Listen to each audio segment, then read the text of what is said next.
جی جی جی ہاں بولیں، ایک منٹ کوئی نہیں ایسے جی. ایک ہی کوشچن ہے آپ سے، یس سر میں نے جواب دیا. اگر میرے کو ہر چیز مل رہا ہے اللہ کی طرف سے، گھر بیٹھے بیٹھے ہر چیز مل رہا ہے جی، تو میرے کو ضروری کیا ہے؟ کون کہہ رہا ہے ضروری ہے جانا؟ میں کہاں کہہ رہا ہوں کہ ضروری ہے جانا؟ میں یہ نہیں کہہ رہا ہوں کہ وہاں جانا ضروری ہے. ضروری نہیں ہے جانا. آپ یہ ذہن سے نکال دیجئے، درگاہ پہ جانا ضروری نہیں ہے. کچھ چیزیں ضروری ہوتی ہے اور کچھ چیزیں کیا ہے ثواب ہوا ہے. ضروری نہیں ہے جانا. آپ کو اگر کوئی کہا ہے کہ درگاہ پہ جانا ضروری ہے تو اس کا کہنا، وہ کہنے والا غلط ہے. ضروری نہیں ہے جانا. آپ اگر چلے گئے تو اس سے آپ کو فائدہ ہے، ضروری نہیں ہے جانا. وہ فائدہ میرے گھر پہ ہی مل رہا تھا. تو آپ یہ گھر پہ کرو، فائدہ مل رہا ہے تو گھر پہ ہی کرو، تو کرو گھر پہ. مگر آپ یہ نہیں بول سکتے کہ وہاں پہ مت جاؤ. تو آپ گھر پہ ہی کرو. اگر آپ کو فائدہ گھر پہ زیادہ دکھ رہا ہے، آپ کو فائدہ گھر پہ زیادہ دے رہا ہے، یہ آپ کی سوچ ہے.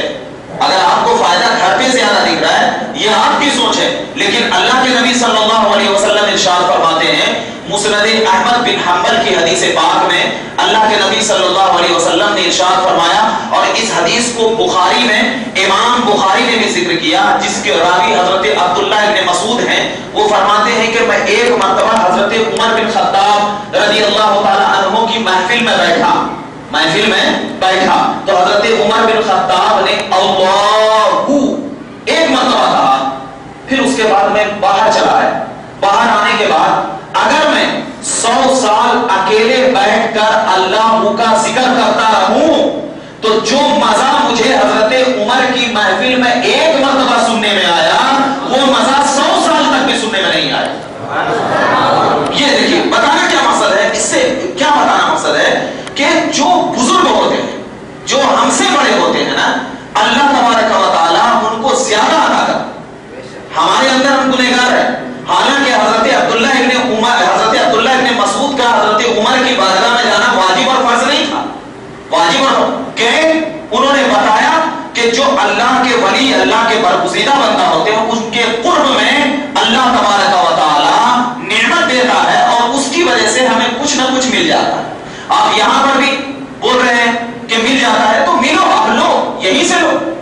آپ کو کون روک رہا ہے؟ یہیں سے لو. لیکن جب اللہ تبارک و تعالی اللہ کے نبی صلی اللہ علیہ وسلم کو کل قیامت کے دن کہے گا کہ اے محمد عربی تم اپنے چاہنے والے کو اپنے چادر میں لینا، تو اس وقت بھی کہنا نہیں، ہم تو بغیر چادر کے ہی سب کچھ مل جا رہا تھا، کیوں جائیں؟ ایسا نہیں ہوتا ہے. جو بزرگ ہوتے ہیں نا، جو بڑے ہوتے ہیں نا، تو ان کے وسیلے سے ہمیں سب کچھ ملتا ہے. تو آپ جاؤ یا مت جاؤ، جانا نہ واجب ہے نہ فرض ہے. جو آپ کا جو یہ سوال ہے یہ اس وقت درست ہوگا جب آپ کو یہ کہا جائے گا کہ ہاں یہ واجب ہے. ایسا نہیں ہے جس طرح آپ نے کہا نا 2 رکعت سنت پڑھیں گے تو ثواب ملے گا، نہیں پڑھیں گے نہیں ملے گا. ثواب سنت میں ہے، فرض میں نہیں. تو ویسے ہی درگاہ پہ جانا سنت ہے، جائیں گے ثواب ملے گا، نہیں جائیں گے تو کوئی حرج نہیں. آپ کو یہیں سے مل رہا ہے تو ٹھیک ہے. اور کیا سوال ہے آپ کا؟ جی